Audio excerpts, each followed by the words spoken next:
अरे बेटा मेरे को तो नरूटो बहुत पसंद आया। अबे क्या हो गया? नरूटो ने गुटखा दे दिया क्या तेरे को? नहीं नहीं, मेरे को उसका नाम बहुत पसंद आया। अच्छा उसका पूरा नाम बता। मैं भूल गया, तू ही बता दे। नरूटो उजुमाकी। हाँ, तो उसकी वो जो सरनेम है ना, उजुमाकी, ये मेरा बहुत फेवरेट है। मेरे को जब भी किसी को गाली देनी होती है बोलता हूँ उसकी माँ की। यही करने आता है तेरे को? है माँ बहन की गाली देते? बुढ़े एज स्ट्रिक्ट हो गई तो तेरे को छोड़ूंगा नहीं। पहले बुढ़े वन पीस खत्म कर ले जाकर। ऊ साहब जी, ऊ साहब जी, वैसे आज की वीडियो में क्या होगा? आज की वीडियो में हम करने वाले हैं लव स्टोरी। अरे नहीं, अरे मेरे को नहीं पता, मेरे को लव स्टोरी चाहिए। पिछली बार चंपा और मेरी लड़ाई हो गई थी, हम दोनों एक दूसरे की केमिस्ट्री को समझ नहीं पा रहे हैं, इसीलिए इसीलिए बायोलॉजी समझने की कोशिश कर रहा है बुढ़ा। अबे मुखिया चुप रहने का क्या लेगा? जो मैं मांगूंगा वो तू देगा?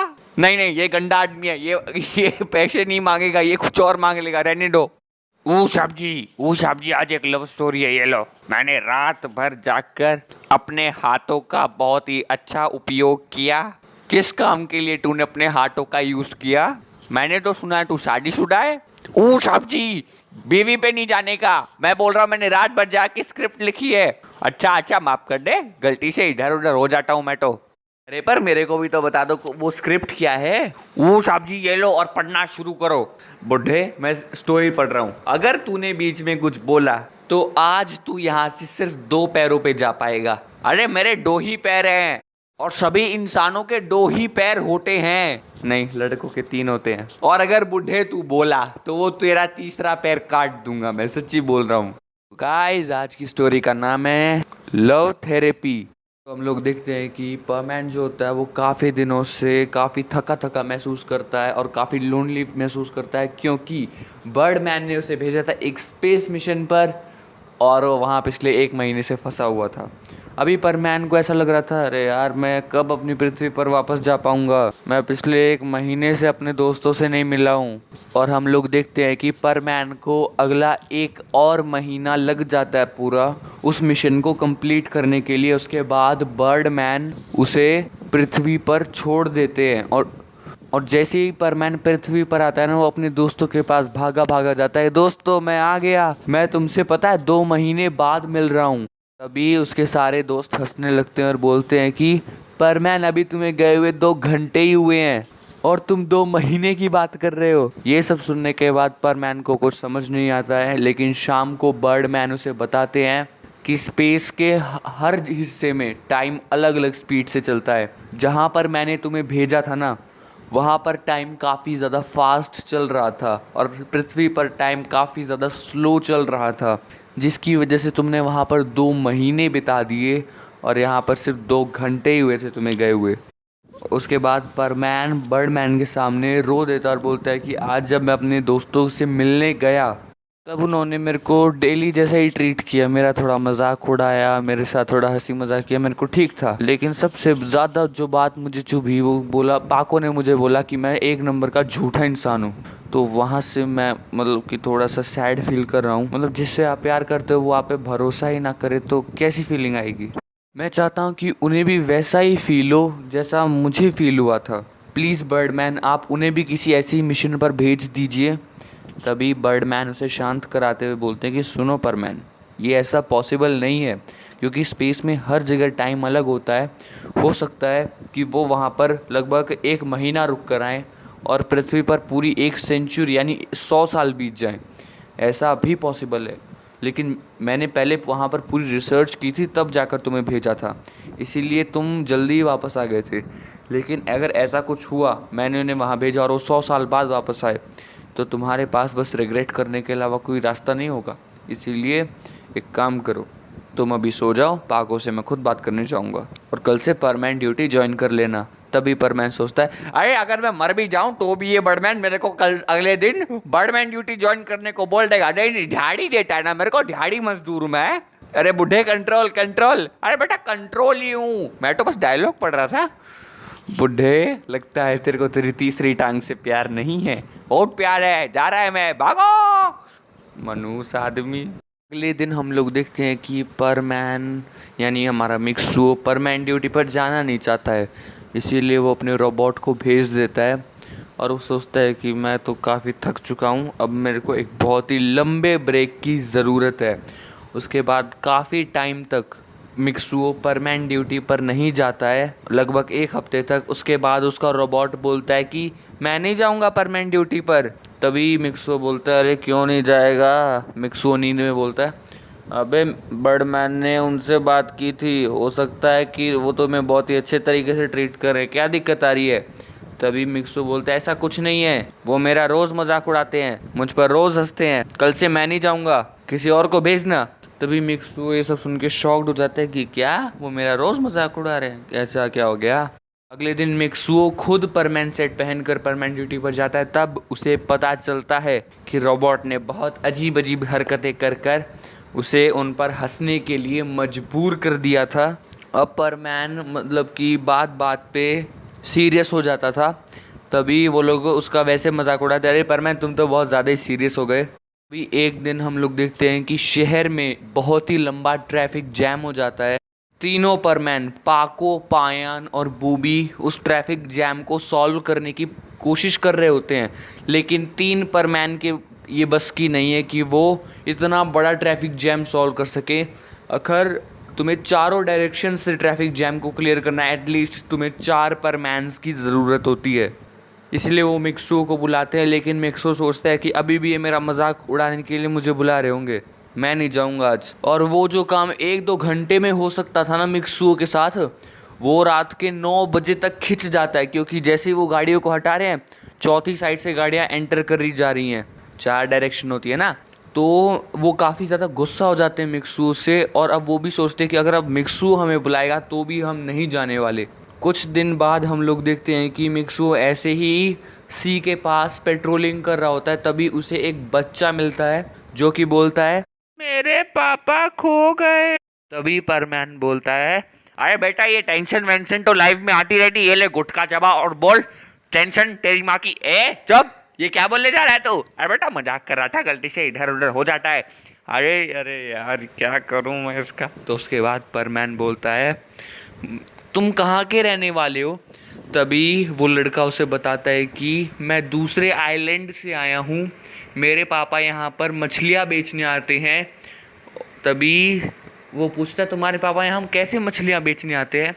तभी वो बोलते हैं कि आज मैं अपने पापा के साथ यहाँ मछलियाँ बेचने आया था, तभी उन्हें लगा मैं शिप पर चढ़ चुका हूँ तो वो शिप लेकर चले गए।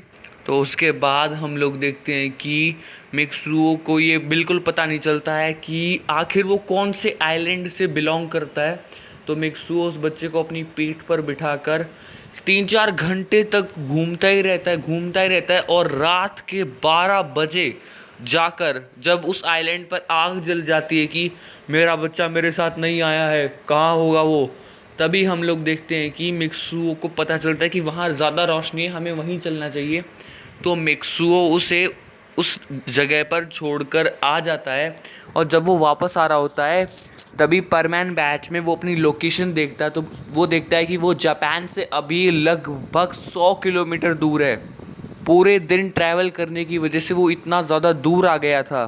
तभी वो सोचता है कि क्यों ना सभी परमैन्स को बुलाया जाएगा, सभी परमैन्स आ जाएंगे तो हमारी स्पीड इंक्रीज़ हो जाएगी और हम काफ़ी जल्दी पहुंच जाऊंगा। लेकिन कोई भी उसका कॉल उठाता नहीं है। तभी मिक्सुओ बोलता है कि अरे यार ये कॉल क्यों नहीं उठा रहे हैं। उसके बाद मिक्सुओ लगभग आधे 1 घंटे तक उन्हें कॉल मिलाता रहता है, लेकिन कोई कॉल नहीं उठाता। वो बोलता है कि ठीक है मेरे को 1 घंटा और उड़ना पड़ेगा, मैं तैयार हूँ। तो उसके बाद मिक्सुओ अपनी फुल स्पीड में लगभग 1 घंटा पूरा उड़ता रहता है, और तब जाकर वो जापान पहुँचता है। वो काफ़ी ज़्यादा थक गया था।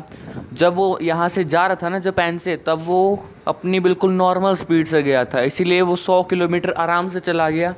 लेकिन अभी जब मिक्सुओ फुल स्पीड में आया वो बिल्कुल थक चुका है, और जैसे ही वो अपने घर जाता है वो अपने बिस्तर पर जाकर लेट जाता है। और अगले दिन मिक्सुओ काफ़ी ज़्यादा बीमार हो जाता है, क्योंकि वो पूरी दोपहर उड़ता रहा और फिर रात को भी इतनी गर्मी में वो गर्म हवा के बीच में उड़ रहा था।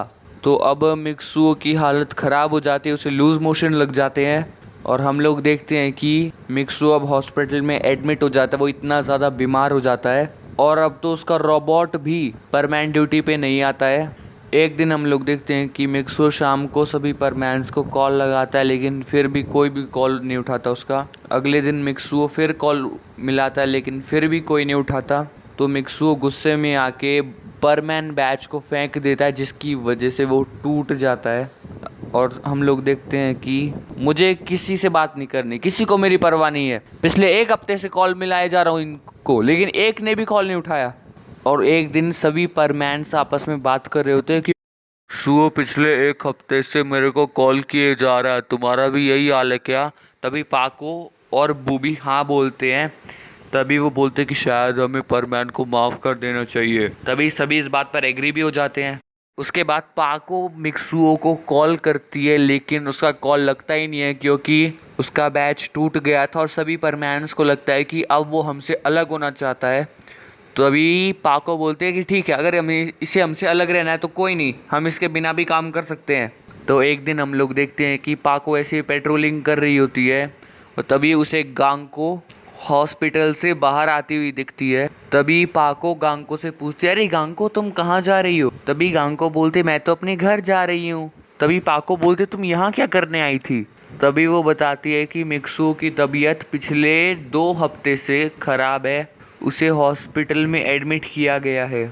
तो पाको जैसे ये बात सुनती है, वो तो मतलब उसके पैरों से ज़मीन खिसक जाती है। वो बोलती है कि अच्छा, शायद इसीलिए ही हमारा कॉल नहीं उठा पा रहा था। तो उसके बाद पाको मिक्सुओ के घर जाती है और वहाँ से बर्डमैन सेट से हीलिंग डिवाइस को निकालती है और बोलती है कि इससे तो मिक्सुओ एक झटके में ठीक हो जाएगा। और उसके बाद जैसे ही वो हॉस्पिटल जाती है, वो उस डिवाइस का यूज़ करती है और मिक्सुओ थोड़ा बहुत ठीक होने लगता है। लेकिन अभी भी मिक्सुओ बेड से नहीं उठ पा रहा था और ना ही वो पाको से ढंग से बात कर रहा था। तभी उसी रात वो बर्डमैन को बुलाते और बोलते हैं कि बर्डमैन, आखिर मिक्सुओ को क्या हुआ है? वो मुझसे ढंग से बात क्यों नहीं कर रहा है? वो बीमार था तो मानती हूँ मैंने उसका कॉल नहीं उठाया, लेकिन अब जब मैं आज उससे मिलने गई तो भी उसने मुझसे ढंग से बात नहीं की और ये डिवाइस भी उसे पूरी तरीके से ठीक नहीं कर पाया। तभी बर्डमैन बताते हैं कि ये तुम्हारे फिजिकल मसल्स को ठीक कर सकता है, इंटरनल फीलिंग्स को नहीं। तो उसके बाद पाको बोलती है, आप कहना क्या चाहते हैं बर्डमैन? तभी बर्डमैन बताते हैं कि तुम जो पिछले 1 महीने से परमैन को बुरा फील करवाने की कोशिश करते रहते हो ना, मैं सब देखता हूँ। तुम्हें क्या लगता है मैं चुप हूँ तो चुप हूँ? तभी पाको बोलते, हमने क्या किया? तभी बर्डमैन बताते हैं कि मैं देखता हूँ कि तुम कैसे उसे बुली करते हो, उसे हरेस करते हो, उसका हर बात पे मजाक उड़ाने लगते हो तुम लोग। तभी पाको बोलते, लेकिन वो तो उसका रोबोट आता था ड्यूटी पे। हमने सोचा कि अगर हम मिक्सो के रोबोट के साथ ऐसा बिहेव करेंगे तो मिक्सो एक ना एक दिन आ जाएगा और जब वो आएगा हमें पता चल जाएगा, लेकिन हमें नहीं पता था कि हम मिक्सो के साथ ये सब बिहेव कर देंगे। उसके बाद बर्डमैन उसे बताते हैं कि उसे लव थेरेपी की ज़रूरत है, उसे महसूस करवाओ कि उसके लिए तुम अवेलेबल हो। और वो 2 हफ्ते के स्पेस मिशन से वापस आया था और तुम्हें लग रहा था कि वो 2 घंटे हैं, जिस जगह वो गया था पृथ्वी के 2 घंटे वहाँ पर 2 महीने के बराबर हैं, और तुमने उसकी फीलिंग्स का मजाक वहीं उड़ा दिया था। तो अभी मेरी बात मानो, उसे लव थेरेपी की ही ज़रूरत है, उसे दिखाओ, उसे जब ज़रूरत हो उसके पास जाओ, उसे छोटी छोटी बातों पे प्यार से पूछो क्या हुआ। मिक्सो इंटरनली और एक्सटर्नली जब दोनों तरीके से डैमेज हुआ, तभी जाकर उसे हॉस्पिटल में एडमिट करने की नौबत आई। और मुझे पता है यहाँ पर आने के बाद उसने तुम्हें कॉल किया था, लेकिन तुम में से कोई 1 हफ्ते तक किसी ने उसका कॉल नहीं उठाया। तुम जानते हो ना एक बहुत बड़ा क्राइम है परमैन्स के लिए कि वो 1 हफ्ते तक किसी भी परमैन कॉल को रिजेक्ट नहीं कर सकते। तभी पाको बोलते, सॉरी बर्डमैन, हमें पता नहीं था। उसके बाद उसने गुस्से से वो बर्डमैन बैच तोड़ दिया था, लेकिन रात में मैंने जाके उसे ठीक कर दिया था। तभी पाको बोलती है, अगर परमैन बैच ठीक हो गया है तो हमने जब अगले दिन उसे कॉल किया तब हमारा कॉल क्यों नहीं लग रहा था? क्योंकि तुम्हारे कॉल 1 महीने के लिए ब्लॉक हो गए हैं तुम तीनों के, क्योंकि तुम तीनों ने 1 हफ्ते तक उसका कॉल नहीं उठाया। इस वजह से वो 1 हफ्ते बाद अपने आप अनब्लॉक हो जाएंगे। यहाँ तक कि तुम अगर मेरे को कॉल करके कुछ बोलना चाहते हो तुम वो भी नहीं कर सकते। तुम्हें क्या लगता है मैं तुम्हारे बुलाने पे आया हूँ? मैं तुम्हें सब कुछ बताने आया था और मेरा काम पूरा हुआ, अब मैं चल रहा हूँ। और हाँ, मिक्सो को तुम्हारी ज़रूरत है, उसके पास जाओ। उसके बाद हम लोग देखते हैं कि पाको परमैन के पास चली जाती है और वहाँ जाने के बाद वो परमैन से सॉरी बोलती है और हॉस्पिटल में ही उसका काफ़ी अच्छे से ध्यान रखती है। और मिक्सुओ विद इन अ वीक बिल्कुल अच्छी तरीके से ठीक हो जाता है। उस दिन के बाद उनकी मिसअंडरस्टैंडिंग्स कम होने लगती हैं और उन दोनों के बीच में प्यार काफ़ी ज़्यादा बढ़ जाता है। तो guys this is all the love therapy. अगर आप लोगों को ये पसंद आई तो लाइक करो। अब मैं जा रहा हूँ, मेरे को गुटखा खाना है, बाय। तो बुढ़े तेरे को रोका किसने है? अबे इतनी देर से यहाँ पे बिठा रखा है और अब मैं भी अपनी चंपा की और अपनी केमिस्ट्री ठीक करने की कोशिश करूंगा। अरे ताई जी आप यहाँ पर कब आई? हाँ बेटा मैं तो ऐसे ही आ गई थी। अच्छा आपने कुछ सुना तो नहीं? बेटा सब सुन लिया मैंने। बेटा मेरा चप्पल देना जरा। रुक जा बुढ़े रुक जा, अभी तेरी फिजिक्स बिगाड़ती। बुढ़े अरे बट मार मार।